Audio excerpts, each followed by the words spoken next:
voice. Move by the light, make a choice. Listen to my voice. I got something to say. This is your Resolve to Read daily reading. It's January 19th, and we're reading from the book of Genesis. Now Joseph was the governor of the land, the one who sold grain to all its people. So when Joseph's brothers arrived, they bowed down to him with their faces to the ground. As soon as Joseph saw his brothers, he recognized them, but he pretended to be a stranger and spoke harshly to them. "Where do you come from?" he asked. "From the land of Canaan," they replied, "to buy food." Although Joseph recognized his brothers, they did not recognize him. Then he remembered his dreams about them and said to them, "You are spies! You have come to see where our land is unprotected." "No, my lord," they answered. "Your servants have come to buy food. We are all the sons of one man. Your servants are honest men, not spies." "No," he said to them. "You have come to see where our land is unprotected." But they replied, "Your servants were 12 brothers, the sons of one man who lives in the land of Canaan. The youngest is now with our father, and one is no more." Joseph said to them, "It is just as I told you. You are spies, and this is how you will be tested. As surely as Pharaoh lives, you will not leave this place unless your youngest brother comes here also. Send one of your number to get your brother. The rest of you will be kept in prison, so that your words may be tested to see if you are telling the truth. If not, then as surely as Pharaoh lives, you are spies." And he put them all in custody for 3 days. On the 3rd day, Joseph said to them, "Do this and you will live, for I fear God. If you are honest men, let one of your brothers stay here in prison, while the rest of you go and take grain back for your starving households. But you must bring your brother back to me, so that your words may be verified and that you may not die." This they proceeded to do. They said to one another, "Surely we are being punished because of our brother. We saw how distressed he was when he pleaded with us for his life, but we would not listen. That's why this distress has come upon us." Reuben replied, "Didn't I tell you not to sin against the boy? But you wouldn't listen. Now we must give an accounting for his blood." They did not realize that Joseph could understand them, since he was using an interpreter. He turned away from them and began to weep, but then turned back and spoke to them again. He had Simeon taken from them and bound before their eyes. Joseph gave orders to fill their bags with grain, to put each man's silver back in his sack, and to give them provisions for their journey. After this was done, they loaded their grain on their donkeys and left. At the place where they stopped for the night, one of them opened his sack to get feed for his donkey, and he saw his silver in the mouth of his sack. "My silver has been returned," he said to his brothers. "Here it is in my sack." Their hearts sank, and they turned to each other trembling and said, "What is this that God has done to us?" When they came to their father Jacob in the land of Canaan, they told him all that had happened to them. They said, "The man who is lord over the land spoke harshly to us and treated us as though we were spying on the land. But we said to him, 'We are honest men. We are not spies. We were 12 brothers, sons of one father. One is no more, and the youngest is now with our father in Canaan.' Then the man who is lord over the land said to us, 'This is how I will know whether you are honest men. Leave one of your brothers here with me and take food for your starving households and go. But bring the youngest brother to me, so I will know that you are not spies, but honest men. Then I will give your brother back to you, and you can trade in the land.' As they were emptying their sacks, there in each man's sack was his pouch of silver. When they and their father saw the money pouches, they were frightened. Their father Jacob said to them, You have deprived me of my children. Joseph is no more, and Simeon is no more, and now you want to take Benjamin? Everything is against me." Then Reuben said to his father, "You may put both of my sons to death if I do not bring him back to you. Entrust him to my care, and I will bring him back." But Jacob said, "My son will not go down there with you. His brother is dead, and he is the only one left. If harm comes to him on the journey you are taking, you will bring my gray head down to the grave in sorrow." Now the famine was still severe in the land. So when they had eaten all the grain they had bought from Egypt, their father said to them, "Go back and buy us a little more food." But Judah said to him, "The man warned us solemnly, 'You will not see my face again unless your brother is with us.' If you will send our brother along with us, we will go down and buy food for you. But if you will not send him, we will not go down. Because the man said to us, 'You will not see my face again unless your brother is with you.'" Israel asked, "Why did you bring this trouble on me by telling the man you had another brother?" They replied, "The man questioned us closely about ourselves and our family. 'Is your father still living?' he asked us. 'Do you have another brother?' We simply answered his questions. How are we to know he would say, 'Bring your brother down here'?" Then Judah said to Israel, his father, "Send the boy along with me, and we will go at once, so that we and you and our children may live and not die. I myself will guarantee his safety. You can hold me personally responsible for him. If I do not bring him back to you and set him here before you, I will bear the blame before you all my life. As it is, if we had not delayed, we could have gone and returned twice." Then their father Israel said to them, "If it must be, then do this.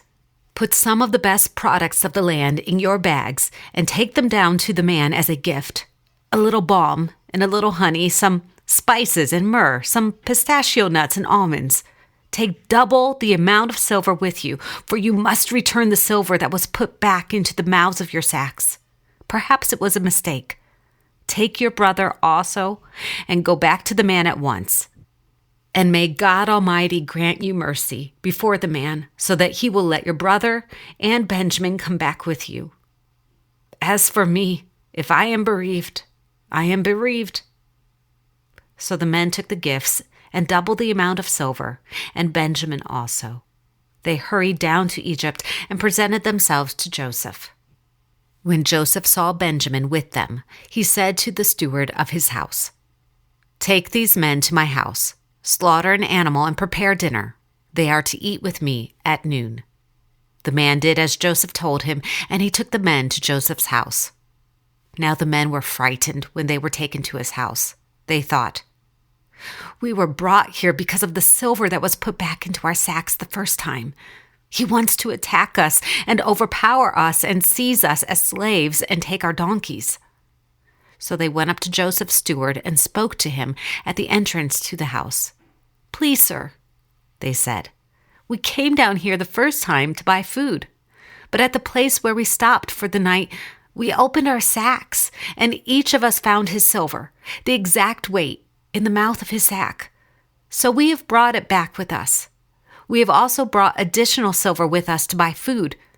We don't know who put our silver back in our sacks."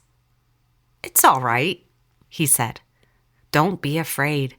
Your God, the God of your father, has given you treasure in your sacks. I received your silver." Then he brought Simeon out to them. The steward took the men into Joseph's house, gave them water to wash their feet, and provided fodder for their donkeys. They prepared their gifts for Joseph's arrival at noon, because they heard that they were to eat there.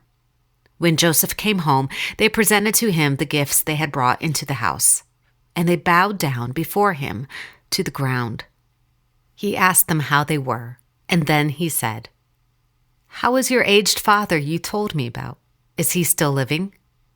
They replied, "Your servant, our father, is still alive and well." and they bowed low to pay him honor. As he looked about and saw his brother Benjamin, his own mother's son, he asked, "Is this your youngest brother, the one you told me about?" And he said, "God be gracious to you, my son." Deeply moved at the sight of his brother, Joseph hurried out and looked for a place to weep. He went into his private room and wept there. After he had washed his face, he came out and, controlling himself, said, "Serve the food." They served him by himself, the brothers by themselves, and the Egyptians who ate with him by themselves, because Egyptians could not eat with Hebrews, for that is detestable to Egyptians.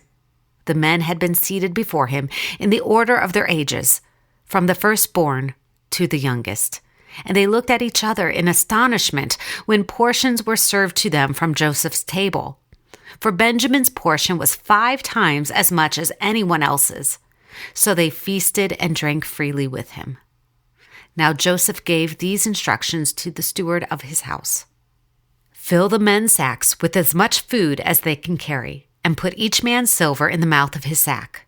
Then put my cup, the silver one, in the mouth of the youngest one's sack, along with the silver for his grain."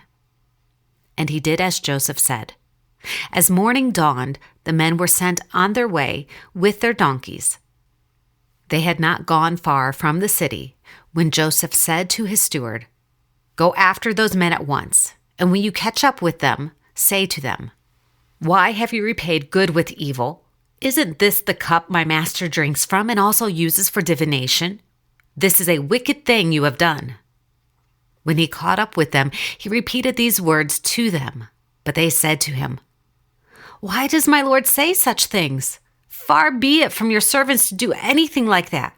We even brought back to you from the land of Canaan the silver we found inside the mouths of our sacks. So why would we steal silver or gold from our master's house? If any of your servants is found here to have it, he will die, and the rest of us will become my lord's slaves." "Very well then," he said. "Let it be as you say. Whoever is found to have it will become my slave. The rest of you will be free from blame." Each of them quickly lowered his sack to the ground and opened it. Then the steward proceeded to search, beginning with the oldest and ending with the youngest. And the cup was found in Benjamin's sack. At this, they tore their clothes. Then they all loaded their donkeys and returned to the city. Joseph was still in the house when Judah and his brothers came in, and they threw themselves to the ground before Joseph. Joseph said to them, "What is this you have done? Don't you know that a man like me can find things out by divination?" "What can we say to my lord?" Judah replied. "What can we say? How can we prove our innocence? God has uncovered your servant's guilt. We are now my lord's slaves, we, ourselves, and the one who was found to have the cup." But Joseph said, "Far be it from me to do such a thing. Only the man who was found to have the cup will become my slave. The rest of you go back to your father in peace." Then Judah went up to him and said, "Please, my lord, let your servant speak a word to my lord. Do not be angry with your servant, though you are equal to Pharaoh himself. My lord asked his servants, 'Do you have a father or a brother?' And we answered, 'We have an aged father, and there is a young son born to him in his old age. His brother is dead, and he is the only one of his mother's sons left, and his father loves him.' Then you said to your servants, 'Bring him down to me so I can see him for myself.' And we said to my lord, 'The boy cannot leave his father. If he leaves him, his father will die.' But you told your servants, 'Unless your youngest brother comes down with you, you will not see my face again.' When we went back to your servant, my father, we told him what my lord had said. Then our father said, 'Go back and buy a little more food.' But we said, 'We cannot go down. Only if our youngest brother is with us will we go. We cannot see the man's face unless our youngest brother is with us.' Your servant, my father, said to us, 'You know that my wife bore me 2 sons. one of them went away from me, and I said, 'He has surely been torn to pieces,' and I have not seen him since. If you take this one from me too, and harm comes to him, you will bring my gray head down to the grave in misery. So now, if the boy is not with us, when I go back to your servant, my father, and if my father, whose life is closely bound up with the boy's life, sees that the boy isn't there, he will die. Your servants will bring the gray head of our father down to the grave in sorrow. Your servant guaranteed the boy's safety to my father. I said, 'If I do not bring him back to you, I will bear the blame before you, my father, all my life. Now then, please let your servant remain here as my Lord's slave in place of the boy, and let the boy return with his brothers. How can I go back to my father if the boy is not with me? No, do not let me see the misery that would come upon my father.' Then Joseph could no longer control himself before all his attendants, and he cried out, 'Have everyone leave my presence!' So there was no one with Joseph when he made himself known to his brothers. And he wept so loudly that the Egyptians heard him, and Pharaoh's household heard about it. Joseph said to his brothers, 'I am Joseph. Is my father still living?' But his brothers were not able to answer him because they were terrified at his presence. Then Joseph said to his brothers, 'Come close to me.' When they had done so, he said, 'I am your brother Joseph, the one you sold into Egypt. And now do not be distressed, and do not be angry with yourselves for selling me here, because it was to save lives that God sent me ahead of you.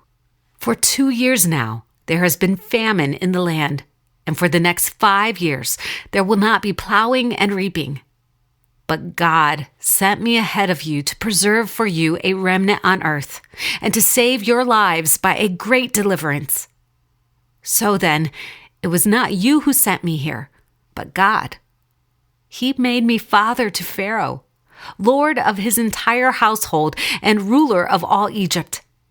Now hurry back to my father and say to him, 'This is what your son Joseph says.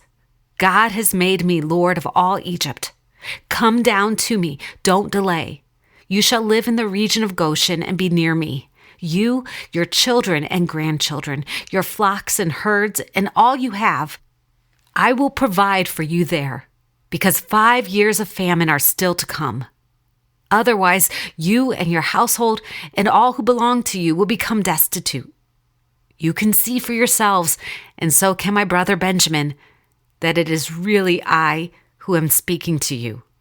Tell my father about all the honor accorded to me in Egypt and about everything you have seen, and bring my father down here quickly.' Then he threw his arms around his brother Benjamin and wept, and Benjamin embraced him weeping. And he kissed all his brothers and wept over them. Afterward, his brothers talked with him." This is the word of Yahuwah. Thanks be to God.